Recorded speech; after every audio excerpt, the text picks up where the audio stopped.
मुअज़्ज़ज़ दोस्तों, ज़रा तसव्वुर करें कि आसमान पर गहरे स्याह बादल एक एक करके हर सिमत फैल जाते हैं। फिजा में अजीब सी घुटन और खौफ उतर आता है।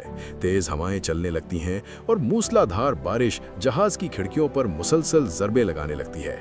ऐसे में मुसाफिरों से भरा एक एयरप्लेन अचानक एक खतरनाक स्टॉर्म के ऐन दरमियान जा दाखिल होता है। जहाज़ इस शिद्दत से हिचकोले खाता है कि दिल सीने में कांपने लगता है। अंदर बैठे मुसाफिर खामोशी से एक दूसरे की तरफ देखते हैं। कुछ लोग दुआएं मांगते हैं और कुछ अपनी आंखें बंद कर लेते हैं। हर गुजरता सेकंड यूं महसूस होता है कि जैसे ये आखिरी लम्हा हो। इसी जहाज में एक कम उम्र लड़की बैठी होती है जो अभी जिंदगी के ख्वाब देख रही थी, मगर उसे खबर नहीं होती कि चंद लम्हों बाद उसकी तकदीर का रुख बदलने वाला है। अचानक एक जोरदार धमाका सा महसूस होता है। रोशनी गायब हो जाती है, फिजा चीखों और शोर से भर जाती है और फिर जहाज का तवाज़ुन मुकम्मल तौर पर बिगड़ जाता है। लम्हों में सब कुछ टूट फूट का शिकार हो जाता है। ज़मीन और आसमान के बीच फर्क मिट जाता है और इंसान खुद को बेबस महसूस करता है। दुनिया यही समझ लेती है कि अब कोई जिंदा नहीं बच सकता और हर उम्मीद खत्म हो चुकी है। मगर कुदरत ने एक और बाब लिख रखा होता है। घने अमेज़न जंगल के दिल में एक जख्मी मगर जिंदा जान सांस ले रही होती है।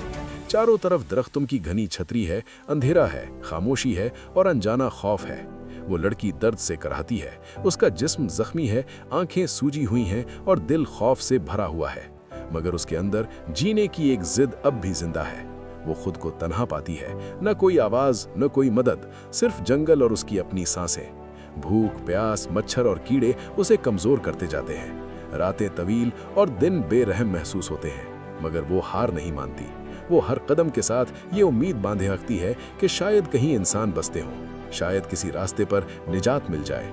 वो जख्मी जिस्म के साथ चलती है, गिरती है, उठती है और फिर चल पड़ती है, क्योंकि उसे मालूम है कि रुक जाना मौत को दावत देने के बराबर है।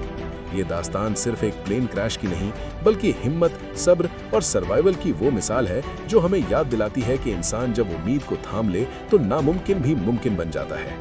ये कहानी दिल को लर्जा देती है, सोचने पर मजबूर कर देती है और ये एहसास दिलाती है कि बाज़ औकात मुझसे सबसे तारीक लम्हों में जन्म लेते हैं।